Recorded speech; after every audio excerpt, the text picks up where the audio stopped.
Elivaldo, vou aproveitar que você está aí. Nós estamos recebendo aqui no estúdio o prefeito de Teresina, Firmino Filho, Elivaldo Barbosa. E eu gostaria, está aqui o prefeito. Prefeito, boa tarde, seja bem-vindo aqui. Boa tarde, muito obrigado. Elivaldo, eu gostaria que você fizesse uma pergunta, está ali o Elivaldo no nosso telão. Queria que você fizesse uma pergunta para o prefeito, para que eu escolha aqui o momento de fazê-la no meio da entrevista. Você deixa a pergunta e ele responde mais tarde. O que é que você acha da minha ideia? Correto, Joel. Ontem o prefeito de Teresina esteve aqui, foi muito tumultuado ali, muita gente, não deu nem para conversar. Ô, travou ali. Ô, Elivaldo. Tá, Elivaldo Barbosa vai mandar a pergunta via WhatsApp para nós, hein? Daqui a pouco a pergunta de Elivaldo Barbosa. Mas ele já começou falando, prefeito, que o senhor esteve ontem em Parnaíba, né? Como é que foi a visita do presidente Jair Bolsonaro? Como é que foi o contato com o presidente do Brasil? Boa tarde. Boa tarde. Nós, na semana passada, recebemos o convite do prefeito Monsanto para que nós estivéssemos em Parnaíba, no aniversário da cidade de Teresina, de Parnaíba, e também na recepção da chegada do presidente da República. Na segunda-feira eu estava em Brasília e nós recebemos também o convite para fazer parte da comitiva do presidente. Então, nós fomos para Parnaíba, juntamente com a bancada federal, participamos lá dos eventos, com o presidente da República e com o prefeito da Parnaíba, o nosso querido Monsanto. E foi uma festa de recepção muito calorosa para o presidente da República. Nós tivemos lá não apenas a população de Parnaíba, muitos presentes, como também teve muita gente que foi de outras cidades para recepcionar o presidente. Foi uma coisa que surpreendeu o senhor, pessoalmente, ou o senhor imagina que a temperatura é essa mesmo? Eu acho que foi natural. Natural. O presidente foi recém-eleito e, portanto, os seus eleitores têm a vontade desse contato pessoal e, portanto, de fazer essa celebração, né, do novo presidente da República do Brasil. Nós tivemos também contatos com a comitiva do presidente, com os ministros que estavam presentes. E isso é um local também importante para que possa encaminhar essas demandas. O Teresina e sua prefeitura tem muitas parcerias com o governo federal. E o nosso trabalho é manter essas parcerias e ampliar essas parcerias nesse ano de 2019. E nós temos tido um êxito nessa missão. Esse contato permitiu que a prefeitura firmasse algum tipo de compromisso? Porque o presidente disse que quer muito contato com os municípios, né? Principalmente no Nordeste do Brasil, por questões de divergência política, ele quer esse contato. Teresina está pronta para esse contato? A Prefeitura de Teresina é grande parceira do governo federal e está pronta para novas parcerias. Nós tivemos um contato com o ministro do Desenvolvimento Regional, que estava lá presente, o Canuto. Ele já tem sido muito atencioso às demandas da cidade e se colocou mais uma vez à disposição. Tivemos também contato com a ministra da Agricultura. A gente não tinha ainda nenhum tipo de contato, então vamos estabelecer um diálogo, esperamos que seja construtivo para que nós possamos trazer avanços para a nossa zona rural de Teresina. Enfim, da nossa parte, a gente entende que a gente tem que buscar esse diálogo institucional até para que nós possamos avançar na gestão da cidade. Bom, prefeito, vamos falar sobre vários assuntos aqui. Vamos falar sobre a administração pública, sobre a cidade de Teresina, que, aliás, completa amanhã seus 167 anos. Mas gostaria de começar falando justamente sobre a cidade do futuro, que é tema da campanha que a Prefeitura desenvolveu para esse ano. O que é que o prefeito Firmino Filho imagina para Teresina de amanhã? Essa é uma pergunta muito importante, extremamente relevante. Eu acredito que o futuro de Teresina, eu acredito e desejo, né? Eu acho que existe evidência sobre isso. O futuro de Teresina necessariamente vai ser vinculado à educação. Nós temos uma grande oportunidade no mundo de hoje, nesse mundo global, nessa sociedade do conhecimento, nessa economia do conhecimento.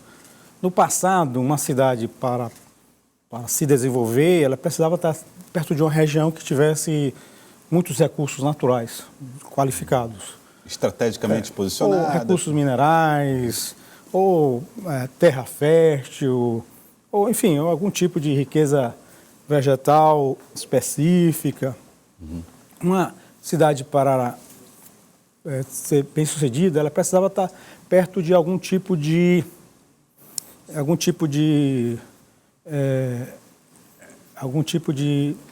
de logística natural importante, perto do mar, com um grande porto, perto de um... Enfim. Precisava ter essa sorte. Exato, era uma coisa mais ou menos aleatória.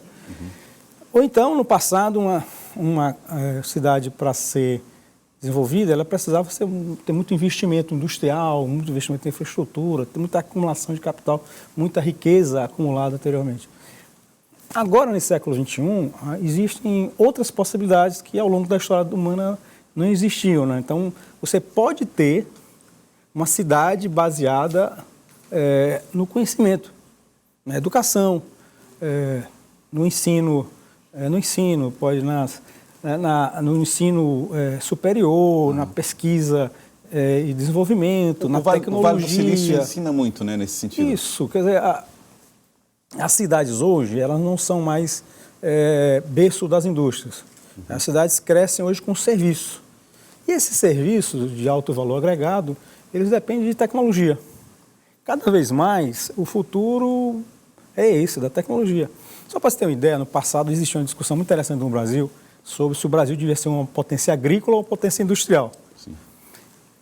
Isso foi, na década de 30, de Getúlio Vargas se discutia isso, na década de 50, aí com o Celso Furtado, se discutia isso, o Celso Furtado, Eugênio Goudin, no passado Roberto Simas. Então, a história é a seguinte, nós, durante décadas, sonhamos em ser uma potência industrial, porque acreditávamos que ser uma potência industrial nos colocaria no mundo desenvolvido.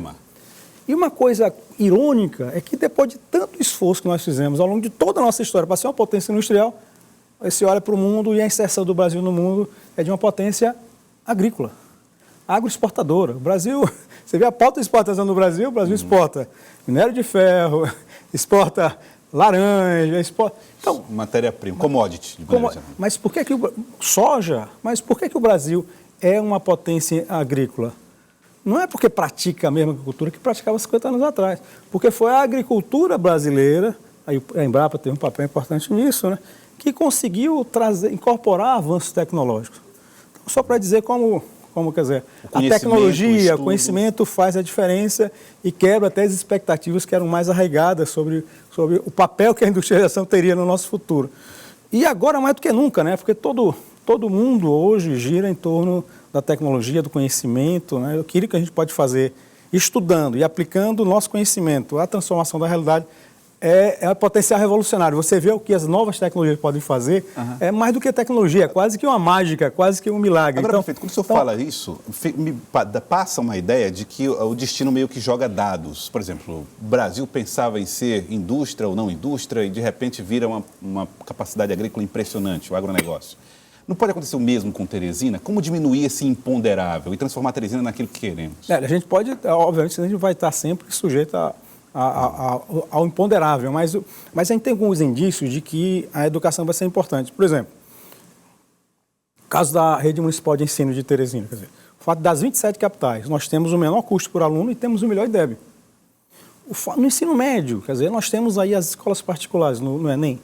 Quer dizer, entre as 20 melhores escolas de ensino médio do Brasil, a gente sempre tem 2, 3, 4, 5 de Teresina.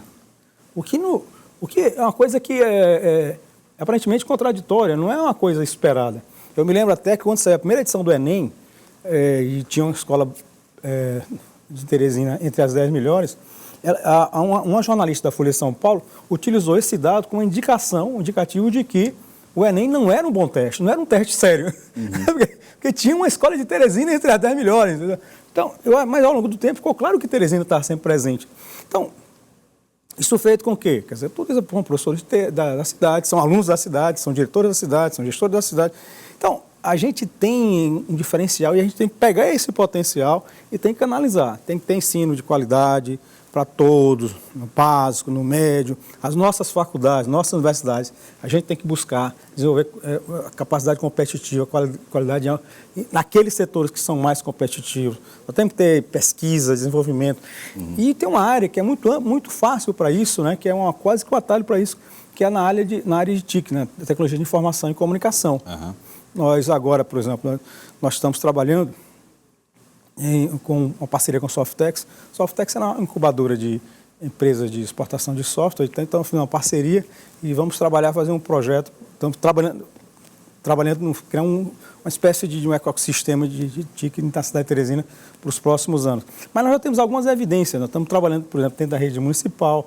Começamos um programa para a meninada do 6º ano de letramento em programação, quer dizer, que não apenas desenvolve raciocínio lógico, a meninada se sente atraída pelo computador, mas também, quer dizer, depois de 3, 4, 5 anos de estudo de programação, essa meninada pode já estar trabalhando pelo computador, pode até...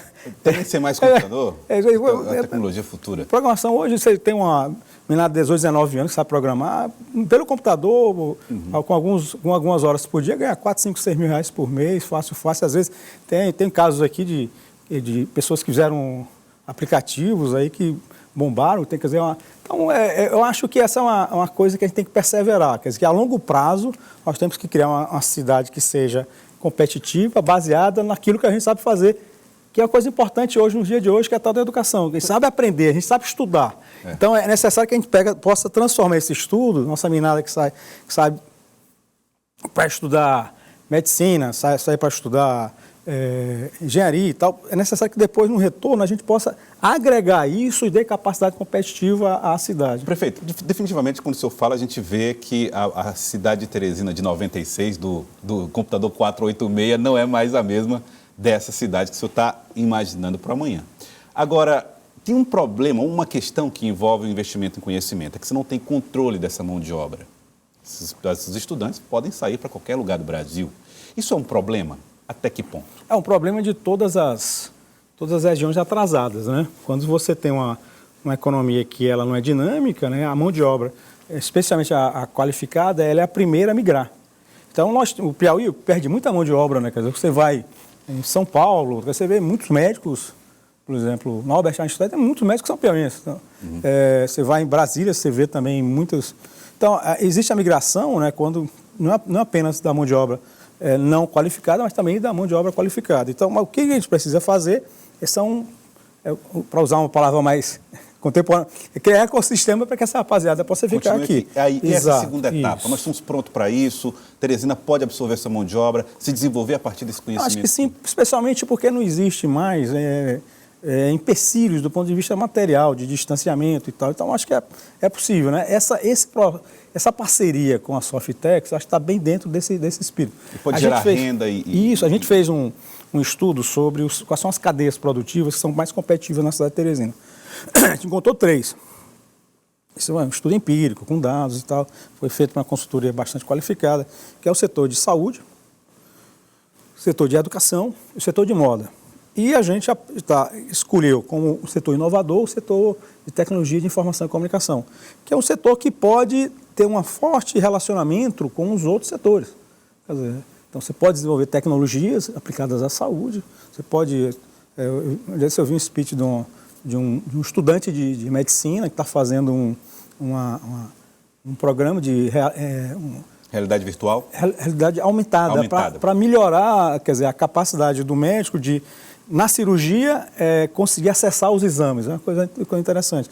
Então, a TIC ela pode ser colocada dentro da educação, pode potencializar a educação, pode potencializar a própria moda. Então, aquilo que a gente pode fazer, na realidade, além do fato de que a tecnologia de informação e tecnologia, ela em si mesma, ela tem todo um potencial. Então, eu não tenho dificuldade de perceber que essa Teresina competitiva, ela vai ser baseada nesses setores e a TIC poderá ser nosso grande alavanca, né, para fazer com que esses setores sejam competitivos ao longo do tempo. O senhor esteve em Brasília, teve agenda em Brasília nesses últimos 2 dias e o interesse era conseguir transformar escolas daqui de Teresina em escolas em tempo integral. Qual é a perspectiva disso acontecer com essa nova linha de crédito? Bem, na educação, quais são os nossos desafios? Qualidade do ensino fundamental.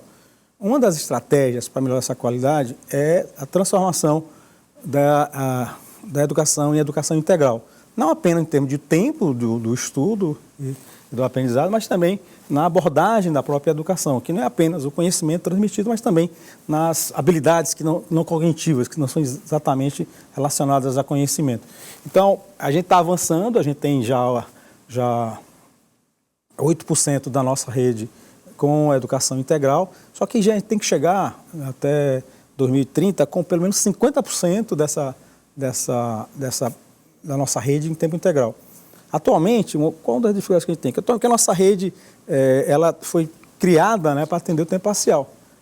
Então, é necessário que a gente possa reestruturar as nossas escolas para atender essa demanda, né? Então, o que é que a gente fez? Isso necessariamente vai diminuir a quantidade de vagas. Porque, veja só, é até interessante como vai ser, na verdade, vai levar um processo de concentração. Por quê? Em Teresina, nós temos, no ensino fundamental, nós temos cerca de 60 mil alunos. E temos 150 escolas. Então, a média de escolas está em torno de 400 alunos. O que a gente precisa... E a curva de custo na escola diz o seguinte, que o menor custo por aluno se dá quando você tem 1.200 alunos por escola. Então, o fato de nós termos escolas e tempo integral com 1.200 alunos vai nos gerar, inclusive, economia, maior eficiência em relação à estrutura que nós temos hoje.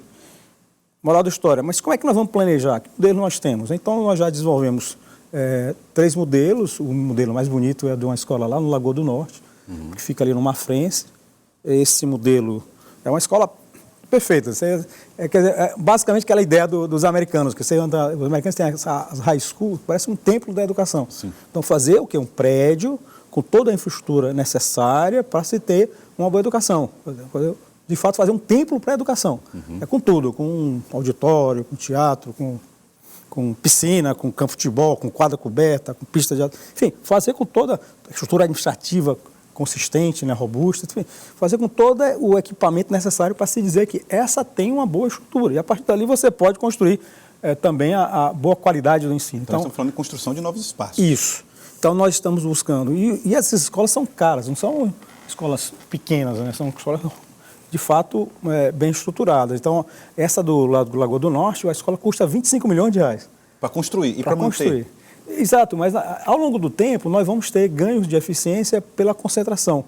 E ao longo do tempo também a educação integral ela traz novas fontes de financiamento, especialmente através do Fundeb. Então, essa é uma equação que vai ser construída ao longo do tempo, resolvendo a questão do financiamento. Então, a luta é para que nós consigamos essas 8 escolas agora e, ao mesmo tempo, onde existiam essas 8 escolas, nós vamos transformá-las em creches, que é outro desafio no ensino infantil, que a gente tem que expandir mais rapidamente as creches. Então, esse financiamento vai servir para que nós possamos fazer essas 8 escolas de tempo integral, que nós possamos fazer pelo menos 23 escolas de educação infantil, creches de educação infantil, expandindo rapidamente, né, a quantidade de creches, portanto, chegando aos nossos objetivos de universalizar a educação infantil. Bom, vamos falar de mais assuntos administrativos. O prefeito Firmino Filho, queria conversar com o senhor um pouco sobre trânsito na cidade de Teresina, mobilidade urbana.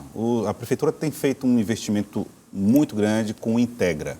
E mesmo assim, o Integra tem sido alvo de muitas reclamações dos passageiros, principalmente aqueles passageiros que acham que há poucos ônibus circulando nos bairros. Nós trouxemos aqui um levantamento feito pelo sindicato que mostrava que havia um déficit de aproximadamente 100 ônibus de acordo com o contrato que foi feito com a Prefeitura de Licitação. Denilson Guerra veio aqui dar esse trânsito e explicou como é que funciona esse cálculo. Até que ponto a Prefeitura está preocupada com esse assunto, com a fiscalização disso para garantir um bom serviço no transporte? Quando a gente fala de mobilidade urbana, a gente fala de trânsito que tem uma dimensão, é de como circular e quais são as regras para que a gente possa circular. E uma outra dimensão é do transporte coletivo. Então, a prefeitura tem trabalhado no trânsito, quer dizer, no sentido de abrir novas vias, de regular a questão de segurança no trânsito. Enfim, acho que isso é fazer a coisa fluir. E um outro desafio é a questão do transporte coletivo estrito sensu, né, que é o Integra. O que aconteceu com o Integra? A concepção do Integra, acho que já está bastante claro, que é baseada no modelo BRT, então as linhas gerais são essas, de você buscar racionalizar custos, de você melhorar a qualidade, de você buscar dar maior velocidade na entrada e saída do centro. Nós estamos com um pouco mais de um ano de operação da nossa primeira região, que foi a Zona Sul. Aí depois, no final do ano passado, entrou também a região Sudeste, esse ano já entrou no final do primeiro semestre da região Leste. Então, a gente tem tido vários problemas operacionais. E esses problemas operacionais são de duas ordens. Primeiro, nas linhas alimentadoras, porque essas linhas não receberam investimento. Então, essas linhas, na nossa nova rodada de investimentos, essas linhas vão receber mais investimento. Tá, você está falando dos ônibus que circulam nos bairros ali. Isso. São as linhas alimentadoras. Vão até o terminal. No sistema, o que é que você tem? Você tem um terminal de integração que fica entre o bairro e o centro. As linhas alimentadoras saem dos bairros para o terminal de integração e as linhas troncais saem do terminal de integração e vão em volta do centro. Correm nos corredores. A imensa maioria das reclamações estão ou nas linhas alimentadoras, o fato de as linhas alimentadoras não terem uma boa qualidade de viagem, as linhas estão lotadas. No final do dia, as linhas no retorno demoram muito para chegar, para sair do terminal, chegam muito tarde na ponta. Muita reclamação aqui. E outras reclamações aqui no terminal. O fato de não estar havendo a sintonia entre a chegada das linhas alimentadoras com as linhas troncais. De repente chegam dois ônibus dos bairros, aí só tem um troncal para receber. Aí como é que o pessoal vai? Ou então que esperam encher o ônibus para depois sair. É uma questão muito grande. O que é que... Agora, poucas reclamações onde foi feito um maior parte do investimento, que é do terminal para o centro. Quer dizer, o que foi bem investido, né, quer dizer, não está sendo alvo de crítica. Por quê? Porque os ônibus são maiores, as estações de ônibus são com ar-condicionado, protegem do sol. Não para em congestionamento. Não para em congestionamento. Quer dizer, hoje em dia, entrar e sair do centro, por exemplo, sair do centro de noite ficou muito mais rápido do que era anteriormente. Quando você estava lá na Praça Saraiva, para pegar o ônibus do Porto Alegre, você esperava 20, 25 minutos. Hoje você pega qualquer ônibus que veio para a Zona Sul, e é bem menos. Agora, o problema está onde? No retorno. Está no ônibus do terminal para o bairro. Então, qual a origem disso aí? Nós temos a origem... Tem dois problemas que levam... Tem duas origens que a gente tem que enfrentar. Primeiro, que as empresas nossas, os consórcios, não estavam acostumados a trabalhar nesse sentido. Então, elas não têm expertise para organizar essas linhas. É um detalhe importante. E segundo, que a própria Percitrans também está demorando muito a corrigir os erros desse sistema. Mas não houve, então, um erro na hora de acordar isso com as empresas, já que ela não tem essa expertise? Não, olha, na realidade... As empresas deveriam ter essa expertise, a Percitrans deveria ter essa expertise. Só que, como não está conseguindo resolver em tempo hábil esse problema, nós trouxemos agora uma consultoria externa para treinar tanto a Percitrans quanto as empresas para que a gente possa resolver esses problemas. Quer dizer, a taxa de resolução dos problemas ela foi muito baixa nesse período. Quer dizer, o problema que existe não é de concepção do sistema, não é de estratégia do sistema. A estratégia está correta, foi adotada em 160 países. Cidades médias e grandes do mundo, quer dizer, não é invenção nossa. A estratégia está correta. O problema está na operação das linhas alimentadoras, na qualidade da viagem das linhas alimentadoras e está também no gerenciamento dos terminais. Quer dizer, por quê? Porque os 8 terminais são 8 pulmões, onde chegam os passageiros de um sistema e tem que chegar no sistema seguinte. Então, esse gerenciamento é que precisa ser melhor qualificado e nós estamos trabalhando nesses próximos meses para resolver esse problema. Então, nós temos problemas operacionais, tanto por parte dos consórcios, das empresas, quanto também do parte da Percitrans. Esperamos poder resolver esses problemas que estão aparecendo. São problemas operacionais que impactam a qualidade da viagem e a gente reconhece isso, mas a gente está buscando se esforçar para resolver esses problemas. A consultoria começa quando, prefeito? Já começou, já houve... Já está contratada a consultoria já está trabalhando, você está fazendo alguns estudos e acredito que intervenções vão ser feitas importantes para melhorar o desempenho nesse semestre. Em relação à mobilidade, como é que a Prefeitura tem pensado Teresina, carros, transporte particular, a chegada ao centro? Existe algum tipo de revitalização do centro que possa melhorar um pouco o ir e vir do teresinense? Olha, Teresina tem que enfrentar, na verdade, é a definição de um estilo de desenvolvimento. Nas últimas décadas, Teresina foi impactada com o crescimento radical da sua frota de veículos. Dependendo do ano que você pegar de referência, a Teresina triplicou, quase quadriplicou sua frota de veículos. Teresina, em 2005, tinha 120 mil veículos, hoje está chegando perto de 500 mil veículos. Então, a cidade baseada na moto e no carro, especialmente no carro, é uma cidade que tem muita dificuldade de circular. É por isso, aliás, nenhum país no mundo faz seu sistema de mobilidade urbana baseado só no carro, com exceção dos Estados Unidos, que é um país riquíssimo, que fez uma opção preferencial para investir muito dinheiro que eles têm nas estruturas para os carros. Mas se você pega o resto do mundo, Europa, Ásia e tal, existe sempre uma diversidade de modais de transporte. E tem que existir sempre modais de transportes coletivos que sejam importantes na cidade. Tá? Ou seja, a gente não pode ter uma cidade com qualidade de vida tendo o carro como o grande objetivo nosso. E olha, se a gente está passando os problemas que está passando hoje, imagine se a economia voltar a crescer. Se a reforma da Previdência dá certo. Então, se triplica de novo a frota de carro. E aí, para onde é que vai trafegar na cidade? Então, é por isso que o Integra ele é fundamental, não é só para o presente, não. É para construir um estilo diferente para o futuro. Você acredita, então, que amanhã, no futuro, Teresina vai ver no Integra a sua grande solução? Ó, é inevitável o Integra. Daqui a 15 anos a gente vai olhar para trás e vai perguntar, vem cá, como é que a gente vai botar um VLT? Vai ser nos mesmos corredores do Integra. No futuro a gente vai botar um metrô aonde? Nos mesmos corredores do Integra. Então o que nós estamos fazendo é uma estrutura para o transporte coletivo, não é só de hoje não, é para daqui a 15 anos, 30 anos, 45 anos. Esse modelo é um modelo que vai nos permitir, ao longo do tempo, construir um transporte coletivo de qualidade. Porque sem isso a gente não tem como circular na cidade. É uma concepção que precisa ficar bastante clara. Tem um prefeito, um ex-prefeito de Bogotá, chamado Henrique Peñalosa, que ele diz uma frase fantástica.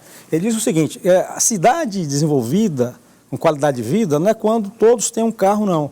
Não é quando o pobre tem carro para andar. É quando todos se utilizam do transporte coletivo, como, por exemplo, nas cidades europeias que nós temos. Então, esse é o desafio de formar um transporte coletivo de qualidade, é para que a gente possa circular na cidade. Porque nós não vamos ter no futuro condições de circular na cidade, todo mundo tendo carro. Olha, hoje nós temos cerca de 500 mil veículos, nós temos 550 mil eleitores, então é quase ou uma moto ou um carro para uma pessoa adulta. Uhum. Se nós tivermos mais crescimento econômico daqui a pouco, quem tem moto vai querer o quê? Comprar um carro. Aí nós vamos ter 500 mil carros. Como é que esses 500 mil carros vão chegar no centro? Você sabe quantos estacionamentos no centro existem? Estacionamentos públicos? 5 mil vagas. E nós temos hoje 220 mil veículos, carros em Teresina. Se todos os carros da cidade forem para o centro, você vai ter uma briga aí de 220 mil carros para 5 mil vagas. Uhum. Então, nenhuma cidade comporta isso, quer dizer, não faz o menor sentido. Então, a gente tem que rever nosso modelo de desenvolvimento urbano. E é por isso também que nós estamos fazendo um plano diretor de ordenamento territorial que vai dar incentivos o quê? Para que a cidade fique mais compacta, deixe de ter essa expansão gigantesca que aconteceu nos últimos anos. Essa cidade espalhada, ela não é apenas cara para ser construída, é cara para ser mantida. Uhum. E o exemplo mais concreto que eu uso é o carro do lixo que vai 3 vezes por semana lá no Jacinto Andrade, transportar aqui para o aterro sanitário. Imagine, para transportar lixo. Então, nós temos que levar a compactação, construir a cidade onde já existe estrutura. E é o caso, por exemplo, do incentivo à habitação ao longo dos corredores de ônibus, nas margens dos terminais de integração, dentro do centro da cidade, para que a cidade precise de menos viagens para que nós possamos nos deslocar na cidade.